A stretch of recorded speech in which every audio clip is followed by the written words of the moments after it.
Hello friends, नमस्कार। मो kitchen queen को आपण मानक स्वागत करुच्ची। आज आम बनइबा मेथी चकुली। एटा बहुत सुंदर होता है। एते आम किसी चाउल नबा। मुझे आधा किलो चाउल नहीं, 2 टीस्पून मेथी नहीं। चाउल को आम घंटे पानी रे सोक कला छाणी की भल भाव सुखई दबा। आ तार गोटे चूना प्रस्तुत करवा।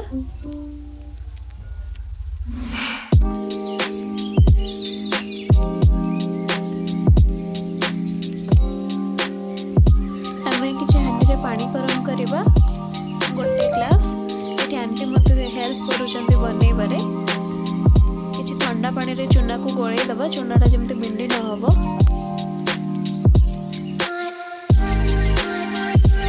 पानी टी हमर उषुम हो आसलानी। चूना को भल भाव फेंटी दबा। पानी एथर टकटक होकर फुटिलानी।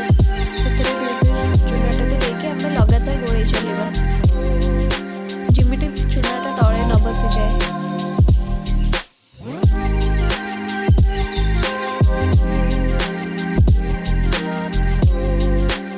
यहाँ खाइबा बहुत हेल्दी होता है।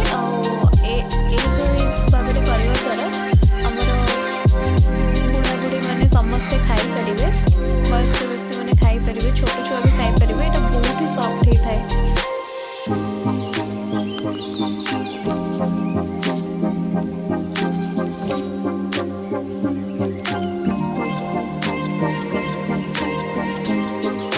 लगातार यहीपरि भाव यहाँ चलइबा। देखो आमर यहाँ टे बहलिया हो आसलानी।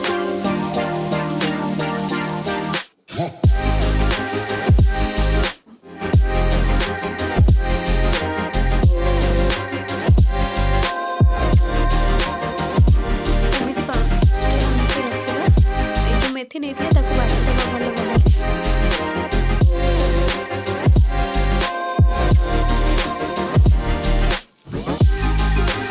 ठंडा है वेट करवा। जो आउ जो चूना था सब गलई दबा।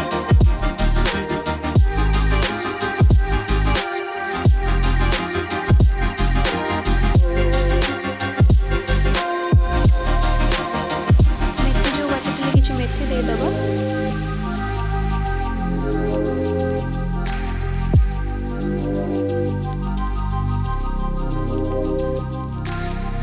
भल भाव आनटा को आमर गोलई नबा।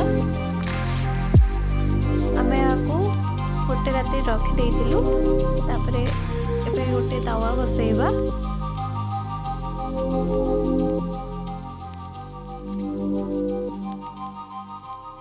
किछि मात्रा तेल गरम करवा।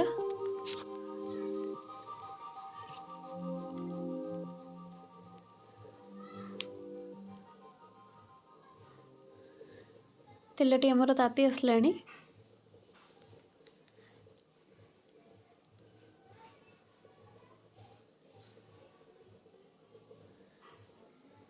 यहाँ प्रथम पिठा से भल कि टिके तेल दबा को पड़े, ना पिठौटा चिपकी जीव।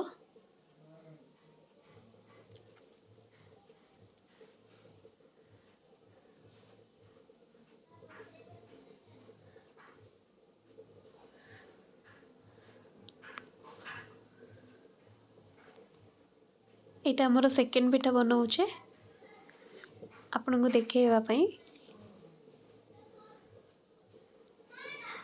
एपटे आमर कोबी रेसिपी भी बसी सेटा बहुत जल्दी आपन सहित शेयर हो।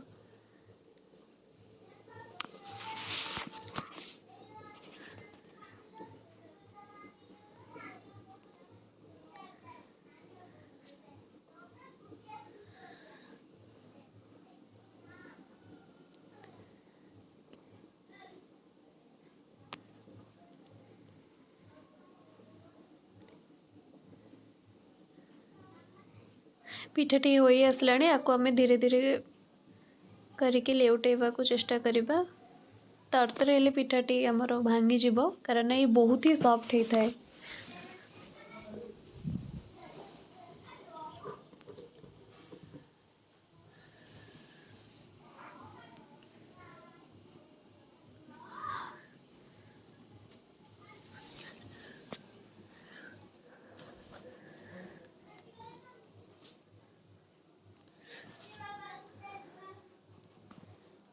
ପିଠାଟି କେମିତି ଗୋଲ୍ଡେନ୍ କଲର୍ ଆସିଯାଇଛି।